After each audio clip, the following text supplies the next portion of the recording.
करं न स्मरामि क्षन्तव्यो मे पराधः शिव शिव शिव भो श्रीमहादेव शम्भो।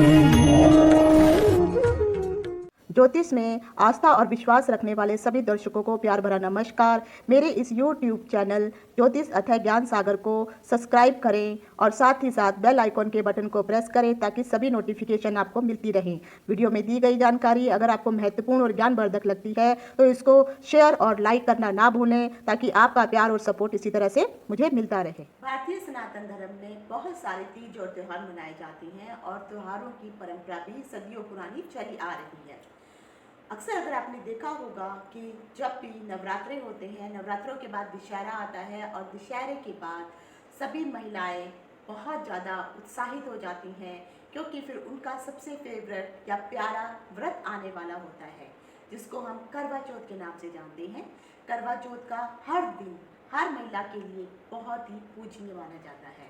दशहरे और दिवाली के बीच का जो समय होता है उसी के बीच में मनाया जाता है करवा चौथ का व्रत।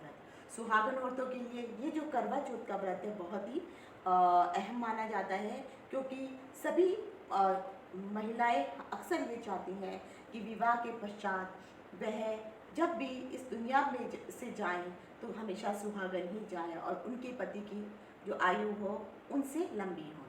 यह व्रत स्त्रियां अपने पति की लंबी आयु के लिए करती हैं। यहाँ तक कई जगह ये भी देखा गया है जब दो हस्बैंड और वाइफ में बहुत अधिक प्यार होता है, एक दूसरे के प्रति समर्पण होता है तो कई बार पुरुष भी इस व्रत को रखते हैं। और इस व्रत में शिव, पार्वती, कार्तिकेय, गणेश और चंद्रमा की पूजा की जाती है। पूजा करने के बाद जो है अर्घ्य दिए जाता है और कई जगह पर तो यहाँ तक भी देखा गया है कि कुंवारी लड़कियाँ भी अपने लिए अच्छा और इच्छित वर पाने के लिए इस व्रत को अवश्य करती हैं। तो अब आप समझ गए होंगे कि आज का टॉपिक मैं क्या लेकर के आई हूँ। करवा चौथ का व्रत कौन से दिन है, करवा चौथ के दिन जो है आपको क्या करना है। जैसे करवा चौथ में की जो तिथि है उसमें भी थोड़ा ऊपर नीचे हेर फेर है तो उसकी तिथि क्या है, सूर्य उदय कब होगा, चंद्रमा उदय कब होगा, आपको व्रत कब खोलना है, तो इन सभी चीज़ों की जानकारी लेकर के मैं डिम्पल शांडिल्या ज्योतिष अथय ज्ञान सागर के माध्यम से अपने सभी नए और पुराने दर्शकों का हार्दिक स्वागत करती हूँ। नमस्कार। तो जैसे कि अगर मैंने आपको बताया है कि करवा चौथ का जो त्योहार है हिंदू औरतों के लिए, खासकर जो सुहागन महिलाएं होती हैं, इस पर्व को बहुत ही विशेष धूमधाम से मनाती हैं। हिंदू पंचांग के अनुसार करवा चौथ हर साल कार्तिक मास की कृष्ण पक्ष की चतुर्थी तिथि को मनाया जाता है और इसे आप ऐसा भी समझ सकते हैं कि कह सकते हैं कि दिवाली से 10 या 11 दिन पहले जो ये त्यौहार मनाया जाता है। इस दिन जितनी भी विवाहित महिलाएं होती हैं अपने पति की लंबी आयु के लिए जो है मनोकामना मांगती है, ईश्वर से श्रद्धा रखती है, विश्वास रखती है और पूजा अर्चना के द्वारा सोचती हैं कि उनके प्रति की आयु ईश्वर लंबी करे। और इस दिन जो जितनी भी महिलाएं हैं खासकर वो निर्जला व्रत रखती हैं। इस दिन श्रृंगार का बहुत अधिक महत्व होता है। औरतें अपने आप को नई नवेली दुल्हन के जैसे सजा के रखती हैं। शाम को चंद्रमा को जो है वो अर्घ्य देती हैं, व्रत खोला जाता है और फिर इस तरह से इस व्रत को पूर्ण किया जाता है। तो इस साल का जो करवा चौथ का व्रत है आज जो आने वाला है उसकी जो डेट है वो है 4 नवंबर। तो करवा चौथ का व्रत 4 नवंबर 2020 को शुरू हो रहा है और इस दिन जो भी महिलाएं हैं व्रत रखने वाली हैं उस दिन तिथि का थोड़ा सा हेर फेर है, वो मैं आपको समझा देती हूँ। तिथियों के अनुसार अगर आप देखेंगे तो 4 नवंबर की सुबह 3:24 को जो है कार्तिक मास की चतुर्थी तिथि जो है शुरू हो रही है। ये कृष्ण पक्ष की चतुर्थी तिथि है और चतुर्थी तिथि का अगर आप समापन देखेंगे तो अगले दिन जो सुबह 5 नवंबर का जो दिन है उस दिन 5:14 पर जो है चतुर्थी तिथि समापन हो जाएगी। तो अब प्रश्न यह आ जाता है कि आखिर आप लोगों को जो व्रत करना होगा वो कितने बजे शुरू करना होगा, क्योंकि यूजली अगर आप देखते हैं तो महिलाएं जो है सुबह 4 बजे उठ करके जो है सब्जी वगैरह खा लेती हैं और उसके बाद जो है वो व्रत को शुरू करती हैं। तो आप लोग जो भी महिलाएं व्रत करने वाली हैं तो आपका व्रत का जो समय शुरू हो रहा है वो 6:35 से लेकर के रात के 8:12 के बीच तक जो है आपको व्रत रखना होगा। तो व्रत जो आप शुरू करेंगे 6:35 पर आप शुरू करेंगे। उसके पीछे का कारण भी मैं आपको बताती हूँ। क्योंकि अब जैसे मैंने आपको कहा कि तिथियों में है 4 नवंबर को शुरू हो रही है चतुर्थी तिथि और 5 नवंबर को अगले दिन सुबह जो है ये तिथि समाप्त हो जाएगी। तो 4 नवंबर को जो 5:34 का शेष समय से लेकर के 6:52 का जो समय रहेगा, उस समय आप जब व्रत करती हैं तो व्रत की कथा आदि पढ़नी होती है। तो इस समय आप जो है व्रत की कथा पढ़ेंगी। पूजा का ये शुभ मुहूर्त है, आप उस समय अपनी पूजा शुरू कर सकती हैं। और इस दौरान जो भी महिलाएं हैं अपना ग्रुप बना करके जिस तरह से पूजा की जाती है आपके परिवार में, उसी विधि विधान से आप पूजा कर सकती हैं।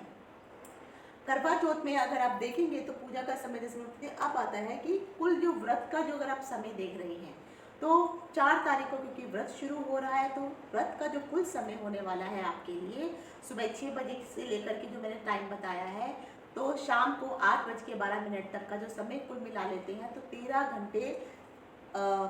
घंटे 37 मिनट का कुल समय है। इस समय तक आपको जो है व्रत रखना होगा। सुबह के 6:35 से लेकर के 8:12 तक का समय में आपको अपना व्रत खत्म करना है।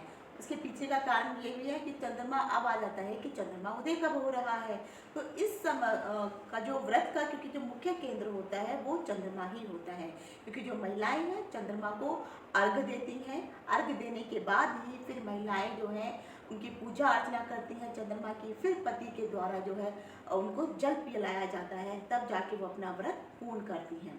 तो जो चंद्रमा उदय हो रहा है वो 4 तारीख को चंद्रमा उदय हो रहा है और उदय होने का जो समय है वो 8:12 का समय चंद्रमा उदय होने का बताया गया है। तो आप उसके अनुसार और आप आपके मोहल्ले और आपके शहर में चंद्रमा कब उदय हो रहा है तो या भी लगा लीजिए कि 8 बजे के बाद जो है चंद्रमा उदय होगा। तो उस हिसाब से फिर जब चंद्रमा आपको दिखाई दे जाएगा तो आप अपना व्रत जो है खोल सकती हैं। अब इस जो महिलाएं पहली बार अगर ये व्रत कर रही हैं तो सिंपल सी विधि मैं आपको बता रही हूँ आपको ये व्रत करना है कैसे है।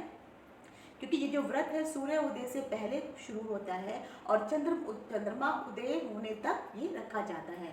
चंद्रमा के दर्शन करने के पश्चात ही क्योंकि ये व्रत खोला जाता है। और जब अगर आप सूर्य उदय से पहले आप जो है इस व्रत को धारण करेंगी जो भी मैंने समय बताया है, और जब चंद्रमा उदय हो जाएगा तो उनको अर्घ चढ़ा करके शिव परिवार की जो भी शिव परिवार के जितने भी लोग हैं, जैसे शिव जी है, माता पार्वती है, नंदी है, श्री गणेश है, कार्तिकी है, इन सभी की पूजा की जाती है। महिलाएं जो है शाम के समय जो मैंने आपको शुभ समय बताया है उस समय जो है पाठ करती हैं, कथा पढ़ती हैं और फिर चंद्रमा का पूजन किया जाता है। फिर महिलाएं छन्नी के द्वारा अपने पति की सूरत देखती हैं और इसके बाद जो पति है पानी जो है अपनी पत्नी को पिलाते हैं, क्योंकि पूरा दिन उन्होंने निर्जला व्रत किया होता है और पानी पीने के बाद कुछ मीठा खिलाया जाता है। जो भी महिलाएं हैं जो पहली बार इस व्रत को कर रही हैं और उनको अगर पता नहीं है तो मैं थोड़ी सी डिटेल आपको बता रही हूँ। क्योंकि जब ये व्रत शुरू होता है ये सूर्य उदय होने से पहले शुरू होता है और चंद्रमा उदय होने के बाद ही इस व्रत की समाप्ति होती है।